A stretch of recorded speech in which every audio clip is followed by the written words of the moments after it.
پہلی جو اذان ہے کہ تیاری کرو اور مسجد کی طرف چلو، یہ آپ نے یہ نہیں سنا نا؟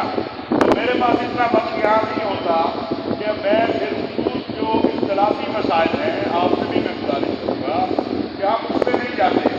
ہم نے یہ نشست رکھی ہے آسان فہم جو لوگوں کو ہم بتا سکیں.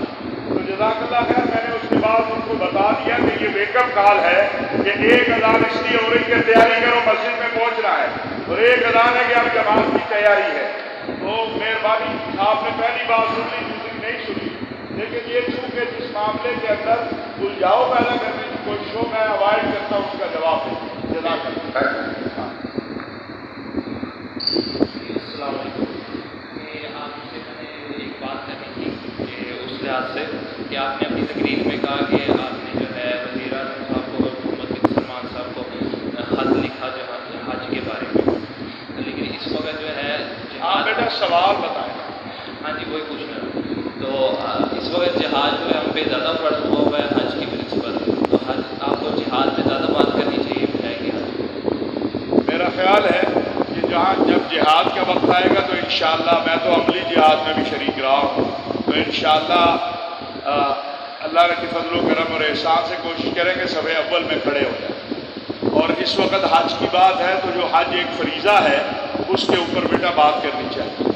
جو پچھلا جمعہ آپ نہیں تھے، پچھلا جمعہ پورا فلسطین کے اوپر میں نے پڑھایا. اب اس میں میرا قصور تو نہیں اگر آپ پچھلے جمعے نہیں آئے تھے. جہاد ایک فرض ہے، اسلام کا رکن ہے، جہاد کا انکار کفر ہے، لیکن ہم بندھے ہوئے ہیں معاہدات کے اندر، ہم بندھے ہوئے ہیں اس ضابطوں کے اندر جس کے تحت اب حج پہ ہم جانا چاہتے ہیں. یہ ہمارے بٹی صاحب بیٹھے ہیں، تیاری کر کے بیٹھے ہوئے ہیں، ان کے ساتھ سینکڑوں حاجی جاتے تھے، نہیں لے جا سکتے.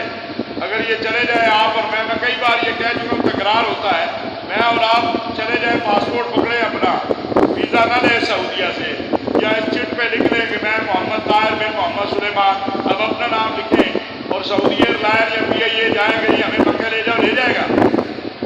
وہ کہے گا اس کو ذرا پاگل خانے لے جاؤ، جائے پہلے ویزا لے، ٹکٹ لے، اور ٹکٹ بھی لے لے، $60 کا بیگ بھی لے لے، جانے دے گا؟ نہیں جانے دے گا.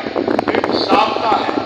بدقسمتی ہے یہ امت اس ضابطے میں بندھی ہوئی ہے، اور ہم مجرم بھی ہیں اللہ کے آگے، اور بے حس بھی ہیں اور بے بس بھی ہیں.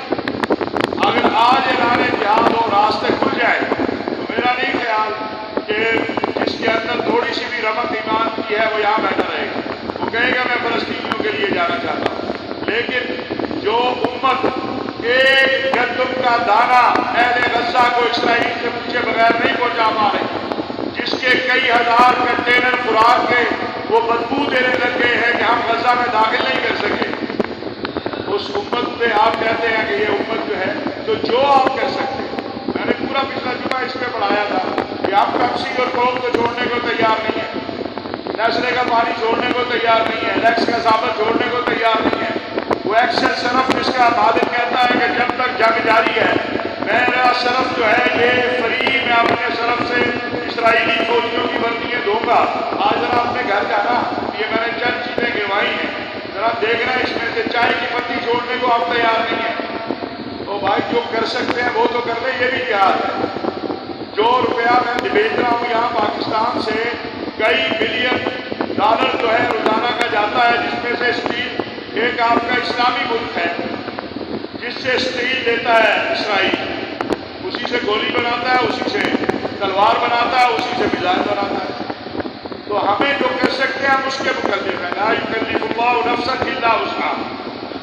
باتیں جذباتی کرنا اور واہ واہ کروانا یہ تو بڑا آسان ہے. میں بھی کہہ دوں چلو آؤ چلتے ہیں، ادھر جائیں گے، اردن والا ویزا ہی ملے گا آپ کو، مصر والا ویزا ہی ملے گا. کیا دنیا میں دو ملکوں کی بہترین فوج ہے، پاکستان اور مصر.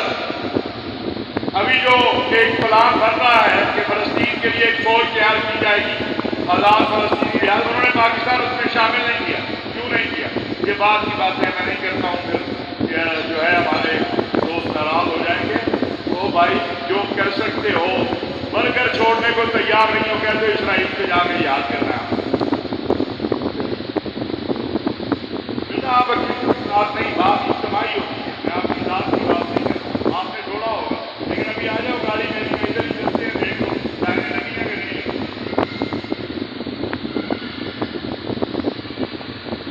دیکھیں اللہ تعالیٰ جب صحت